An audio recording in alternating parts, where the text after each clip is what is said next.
Hello, this is Ashley from SingleSource. We're going to cover how to manage your coverage, pricing, and services with the new email templates that are going to be sent out on a quarterly basis from SingleSource Vendor Management.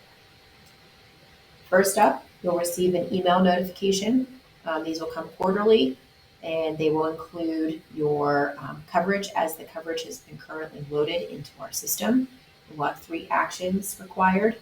And the email will be sent from our automated system and will include some references at the bottom of the email that we'll use to process your response systematically for smooth processing of your coverage changes.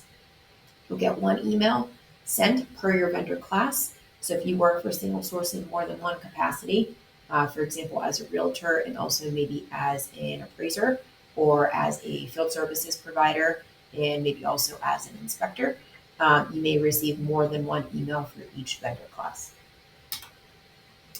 This actions we look for you to take on this email if you need to change or update your coverage or pricing rules would be to review the spreadsheet attached as it contains your current coverage, pricing, and service or product blocks. We apply product blocks to individual services that you may or may not want to include in your coverage.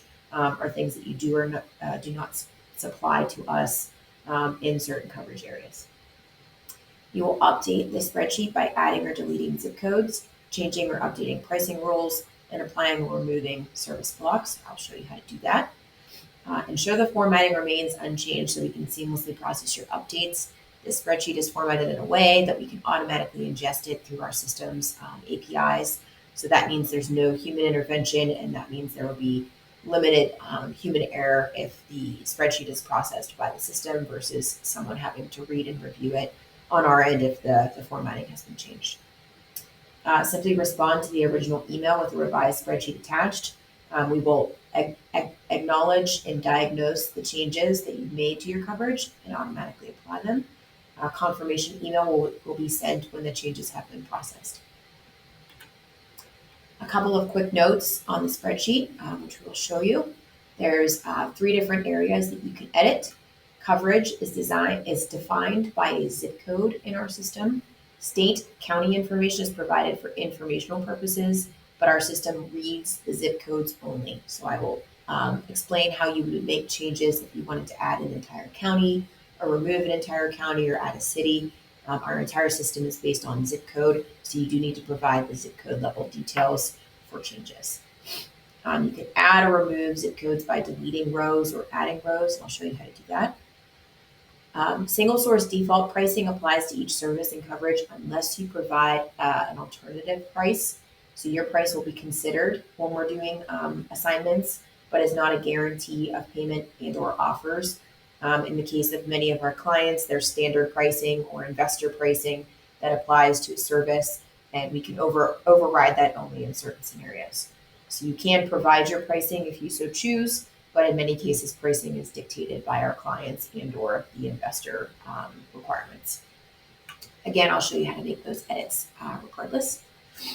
Finally, under services, all services are opted in unless marked true in the not available column. So it's kind of a double negative. There's a column where you would indicate not available by simply marking true. That means that service is now blocked from your area. You can block a service only by a zip code, or you can block the service for all zip codes, which means that the service would not be available for assignment for you. If you see a false in a column, that simply means that there was a block applied at one time that has now been removed. If you see a bunch of empties, that means there's been no product blocks applied. Product blocks are not very common, but they are available for editing in this document. Finally, if you have questions or are unsure how to manage the coverage spreadsheet or just simply want to talk to someone about your coverage, here are the resources for our vendor management team. And obviously, if you have an individual contact for your order assignments that you talk to on a regular basis, you can also talk to them.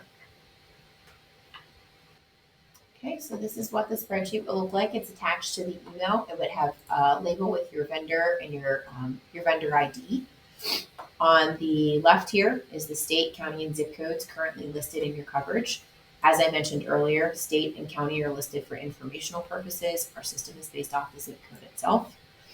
Along the top are the list of the products available within your profile, and this is based on the class of vendor that you are. This one is a field services provider where we offer many different products and services for that product line. It would vary depending on your actual vendor class selected. If the zip code is listed, that is implied that there is coverage in that zip code for the products unless there is a specific product block applied.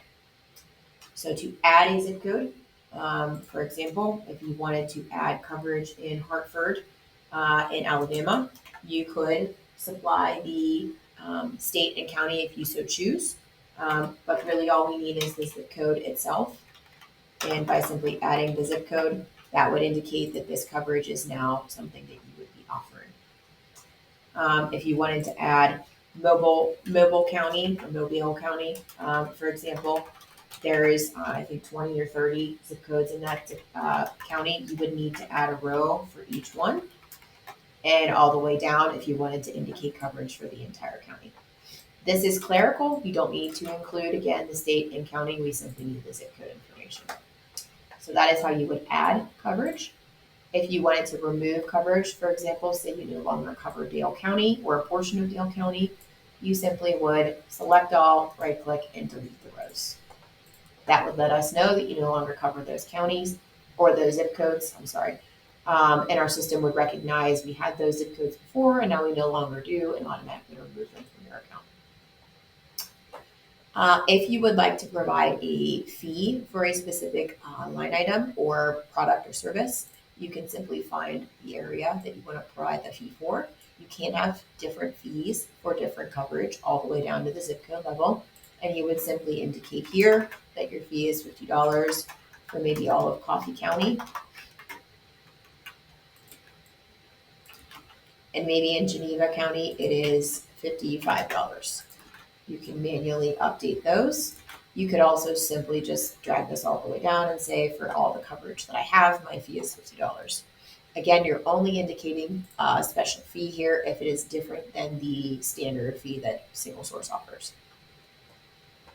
Finally, if there's a product that you do not provide, for example, if you would not complete bids or bid requests, or maybe carpet removal as an example, you can simply mark true for that product in the areas that you do not cover it. If you do not cover it for all areas, you simply copy and paste it, unless there are specific areas that you want to block.